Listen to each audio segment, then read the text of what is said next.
town of Cherán, a town that was tired of the abuse from the cartels and the local police and the politicians. So they armed themselves and threw them away of the town, and now they're ruling themselves. This is a very interesting story that captivates the minds of many people, and I think dissolves this notion that there would be total chaos if there was no government. Yeah, that's awesome. There haven't been any homicides, kidnappings, and murders here for a very long time. The government was really ruining the environment. They were doing a lot of logging that was just destroying the area. There was a lot of murders, a lot of extortion, a lot of kidnapping here. This area has been actually anarchist now for about 10 years. When the uprising movement was taking place, there was a member of the uprising that was receiving any cartel member that was getting inside of the town. He was receiving them with sniper gunshots to repel them right from this same spot. We just lived under fear. It was not just the group, our local government was working with them. Town, we were besieged inside of the community. So we also had a lot of murder. So it really hurts to remember those times.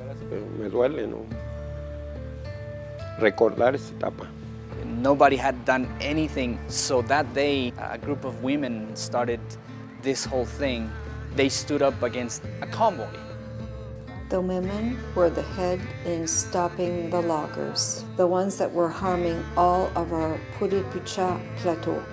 And men, women, and children got together. We didn't have any weapons to defend ourselves, but in any way we could, with sticks, machetas, and even rocks. That's how we could stop the loggers that harmed us so much. We went out with machetes, low caliber guns, a couple of 22s. That's all we had in that moment. And well, it was hard acquiring the proper tools. And thank God everything is more peaceful over here. All the community got together and they started kicking all the bad people here in Cherán. And they didn't let nobody come in here no more. What we can see over here are the cars of the criminal loggers. The people during the uprising, they stopped the loggers, took them out of the cars, and then in their anger, they were beating the cars with machetes and sticks and whatever they had in their hands. And in their anger, they also burned them.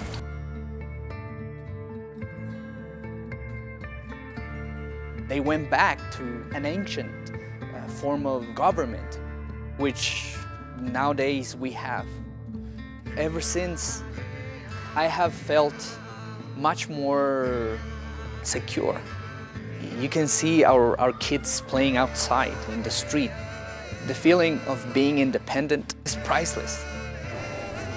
It's one of the projects that the community has is to build its own economy. I guess one of the alternatives would be, cryptocurrency.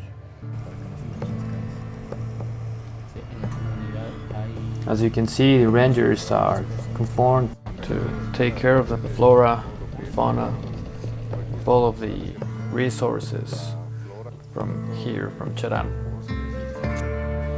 Todos los recursos de aquí, de lo que es Cherán. So normally they don't have any trouble, just some invaders from the other towns, but that's it, and they just take them out.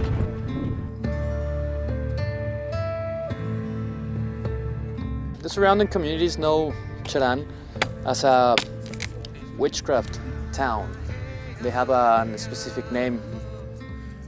Chiquamis is the word, which means the witches. So normally they expected rains on May the 15th, which it was the exact day in which the rain arrived. But because of the deforesting that took place in the area, the rain was constantly delayed. Especially these past few years, the rain has been delaying, so they come over here and ask that stone over there for water and rain. What they're telling me, every time they're in the need to do that, the water arrives. People in the community that dedicate their lives to spirituality, they come here to receive energy from the stars and the skies.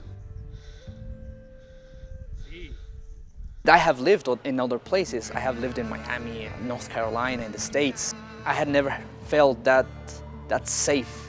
I wouldn't want to live anywhere else. It's the common sense solution towards a lot of the problems that the world is facing right now. Whatever problem you're facing, it should be decided on a community level, not by someone sitting on top. When you have a local decentralized power network, people will care about the fellow people.